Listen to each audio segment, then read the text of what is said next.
Hey, welcome. Okay, really don't know how to do intros. Nice. Hey, hope you're all well, and welcome to the QnA. Yeah, I'm kind of looking forward to it. This is what I mean by it being a little bit different. I decided to do it as a video, and yeah, I mean, it's no harm in trying, and it's kind of good to do stuff differently. You got to bear in mind, I'm not really used to this, so if I end up messing up a bit, oh well, it's all for a laugh. It's all for shits and giggles, really. Yeah, I'd just like to thank everyone for sending in the questions. There's some pretty good ones, and I can't wait to share my answers. So let's get into it. Any more news on the single? Oh, I got a kiss. Yeah, so I've literally booked the dates. It's in early April, and I can't wait for it. It'll be nice to be back in the studio again. Last time I was in the studio, it was back in September. Yeah, it's gonna be good to be back in that sort of like atmosphere. That was the word I was looking for earlier. I couldn't find it. Yeah, it's going to be good to be back in that sort of atmosphere. I can't wait. As for release dates, I'm going to try and push it back to late April, early May. We've also got a lot of other stuff planned for the single. We've got behind the scenes, so it's going to be fun. I'm going to enjoy it, and I can't wait to share it with you guys. Also, I'd just like to say, if I am speaking too quickly, I'm really sorry. I'm just a really fast talker. What was the hardest gig you've had to play? It's a very good question, actually, because for musicians, loads of people always come up to us asking what our best gig was, not the hardest. Two gigs come into mind. The first one was a case of being very underprepared. This was back in 2019. I was sort of part of this covers band, and half the songs were really good, they're to a T. It was really good. As for the other half, not so much, and it was just one of those things that we were all underprepared, and I'm not slating the musicians at all, because they're all great musicians that I worked with. I remember actually there was a lot of arguing afterwards and finger pointing, so I just took it as a lesson and learnt from it, so to be more prepared for gigs. Second one was the most recent gig I'd done, which was back in December, which was The Optimist Unplugged, which is my band. Those who went will remember me dedicating a song to my nan, who unfortunately passed away a day before the gig.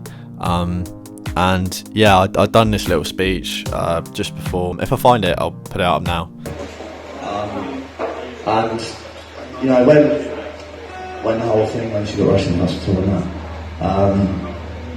the first song that I picked up on guitar, first song that came to my head was this song that I wrote ages ago. But it just seems right for a decade to us. This one's called Days Broken Down.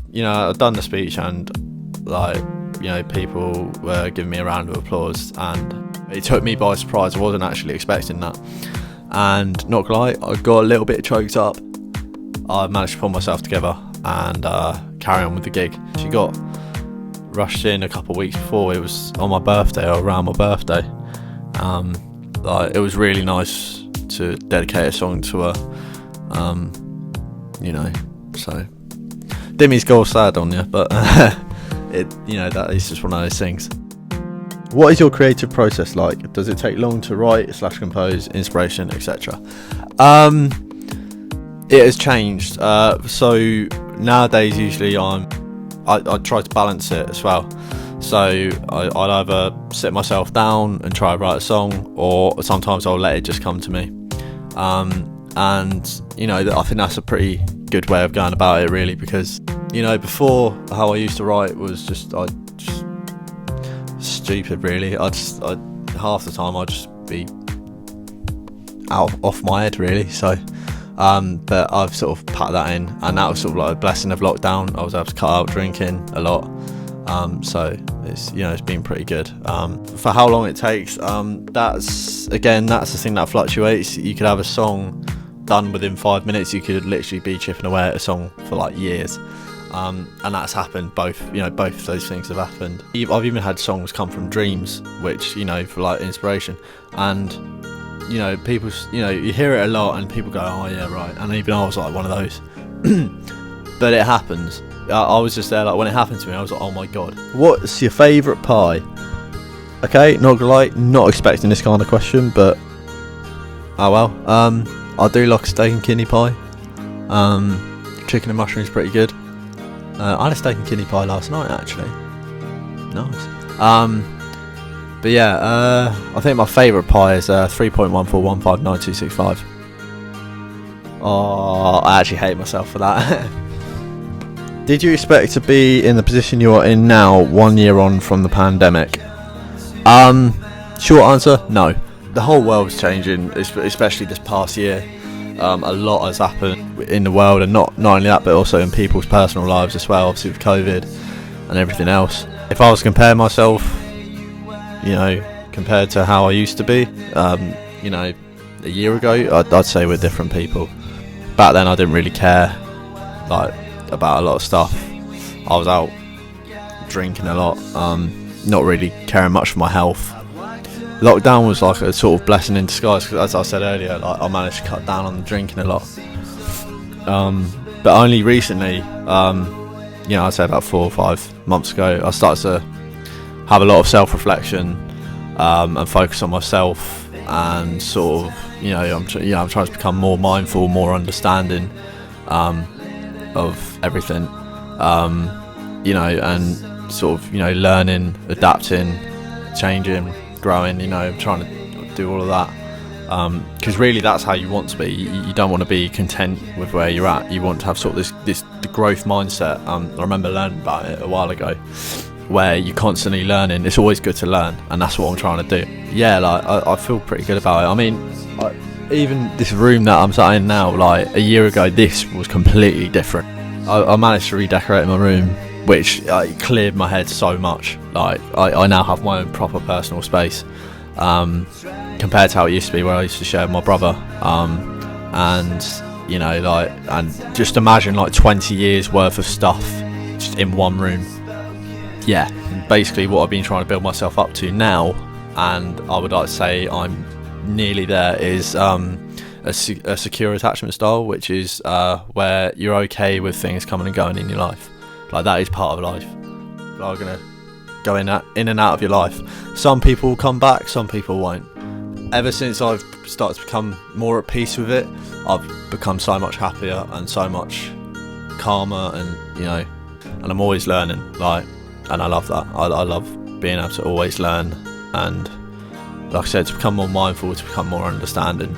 But no, yeah, I wasn't really, expecting to be where I am now, compared to where I was a year ago. But that is just life, you are on your own journey. So didn't mean to get so deep there, but it is one of those things. So, and I'm happy to share it with you. Love the cover of Slide Away. What was the process of it all? So this was a common question that I actually got quite a lot. A common question I had a lot was, what did you use to film the Slide Away cover? And it's actually my iPhone. It was just a few little lighting tricks and camera tricks that I made it look more higher quality than it actually was. Sorry to break the illusion there. Basically what I decided to do was to make it more like a live lounge sort of style. Live lounge, tiny desk concerts, stuff like that. And so I watched a bunch of them, saw the camera angles, see what they were doing, and I tried to imitate it basically. And yeah, I was happy with how it came out. In fact, I was more than pleased. It came out better than I expected. There are some things that could be better, and I'm learning from it, but that is one of those things. If you could live anywhere in the world, where would it be and why? I like this question, because I've always wanted to travel. I'd love to travel. Andorra, which is in between Spain and France. Spain and France. Yeah, so it's literally like this little country. It's in between two valleys, and it's literally a country smaller than the Isle of Wight, which is where I'm from. And it's just the architecture there, it's absolutely beautiful. Absolutely love the place, and I'd love to go there again. I think I'd like to live there. I think it's more of a state than it is a country, but it's a beautiful place, and I'd love to live there. There's one more place I'd quite like to live. Where there's a place in Canada called Banff, and I remember seeing this video where there's this guy's in this lake. It must be summertime. There's sunset, and then the camera focuses, and you just see this beautiful mountain. And I'm so oh my god, I want to live there. So yeah, I think I'd quite like to live there. What's your favourite sport? I would say football, but I haven't really kept up with it in a long time. Basically, I grew up doing board sports, whether it was mountain boarding, surfing, skateboarding, snowboarding. Getting bored yet? Fuck's sake. I think one of my favourite memories was when I was down in Perranporth, surfing. It was an evening surf, sunset, everything, and it was brilliant. Like I was having a really good time. Snowboarding I'd like to do again. Last time I done that was when I was 16, and went to Andorra. I'd love to go snowboarding, except last time, I think it was the second day in, I tore a ligament in my right knee, and I had to wear a brace. So brace yourselves. Oh, fuck's sake, I've got to stop it. But yeah, I had to wear a brace, and I had to walk around. I mean, to be honest, it made me appreciate the country a lot more because I was mainly sort of exploring it rather than snowboarding. But either way, I'd love to do snowboarding again. Okay, that wraps it up for the questions. Again, I'd like to thank you all for sending in the question. I might be doing this in a couple months. I'll see where I'm at. Don't forget to check up on your friends and family during this lockdown. You don't know what they're going through, you know, whether it's just a simple text saying hey or hello, or just a call, or even just meeting up, going for a coffee, because we could do that now. Just look after each other and just look out for each other. That's, you know, I think it's the best thing we can do, you know. Okay, so thanks for watching, and I'll see you guys in a bit.